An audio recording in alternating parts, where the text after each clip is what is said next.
How to protect your peace when you are evolving spiritually. Let's get into it. Protecting your peace is mandatory, especially in this time that we're living in. Like it's rehabilitation.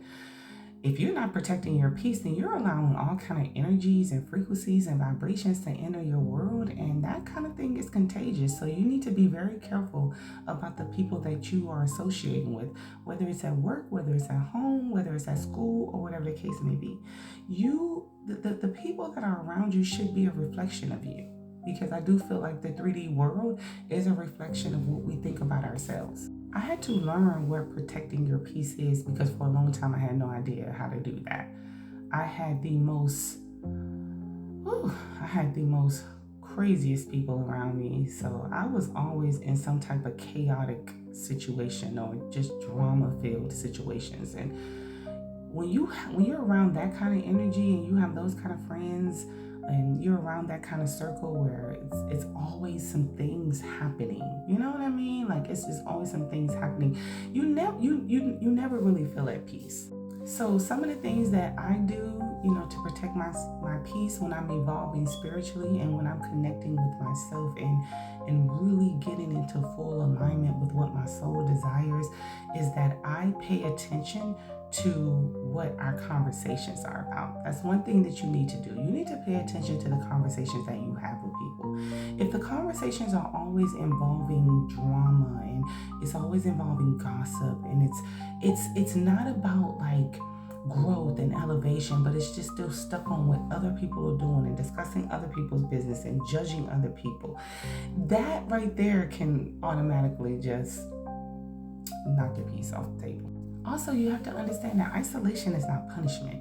Sometimes isolation, well, I ain't gonna say sometimes, most times isolation is needed in order for you to grow, in order for you to evolve. Like isolation is protection, because when you isolate yourself from certain circles and certain groups of people, you will find peace. If you're just one of those people, you have the fear of missing out, so you will constantly hang around the same people all the time, even though it's drama filled, it's a lot of chaos. You don't know how to be alone. You really need to learn how to be alone. Sometimes that is the best way to learn yourself and to honestly hear, what your soul wants. Be mindful of what you pay attention to on social media and in real life. We have a lot of distractions out here, a lot of distractions, and it's easy to get caught up in that. And it's easy to get to the point where your life is a constant circle of what's happening in other people's life, meaning you're discussing what's happening in other people's life more than you're trying to find some sort of balance and joy and inner peace in your own life. And that's why I'm very mindful of the content that I absorb, the things that I watch, the things that I pay attention to, because I don't want to get wrapped up in everybody else's life and then literally my life is just in shambles, or it's chaotic, or it's full of drama. Like, I'm not going to be that obsessed with what other people are doing. I'm going to be focused on me and how to be a better me. Learn how to say no. Learn how to say no. Like, it took me a long time, but baby, I have arrived, and I will say no like it's nothing. You want to go? No.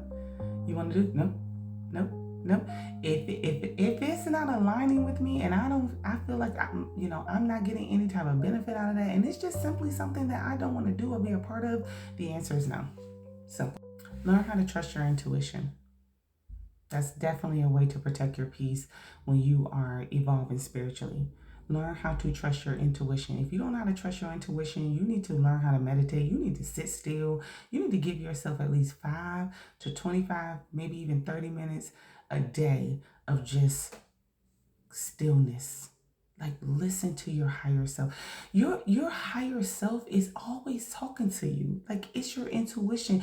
And people, took me a long time. I did not know how to listen to my intuition. Like, my intuition would say something and I would just ignore it because I thought I knew everything. And then I hear that little voice saying, you shouldn't do that. You shouldn't trust this person. You shouldn't go this place. You shouldn't involve yourself in that. And I would just ignore it because ego was like, oh, you know what you're doing. You know what you're doing. You got this. I'm telling you, to protect your peace at all costs, you have got to learn how to pay attention to your intuition. We are the universe's highest form of creation. We have a mind, we have thoughts. Learn how to trust that gut.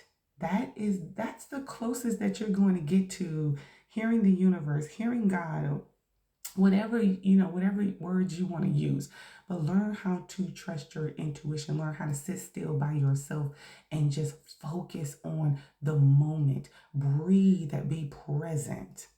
Like, be present. Stop giving people the ability to make you happy, and stop putting validation in the hands of someone else. Okay, a lot of times we're like, oh, I want to be with this person, I want to be friends with this person, they make me so happy.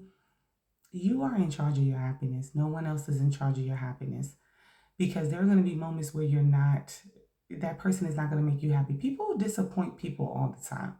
I've disappointed people, people have disappointed me. So if I put my happiness, or I allowed someone to validate me or make me feel like I'm important instead of me doing those things for myself, I'm going to rely on that, and I'm never going to know how to make myself happy if I keep giving that power to other people. So I say all of that to say that there are so many ways that you can protect your peace while you are evolving spiritually. My top is just making sure I meditate, even if I can only get 5 minutes in, because the day is just, I'm going to sit by myself. I'm going to put that phone down and I'm going to breathe, and I'm not going to talk to nobody. My husband will tell you, I will come home and I'm going to meditate for a few minutes. Just let me be. And just also making sure you're mindful about the company that you keep.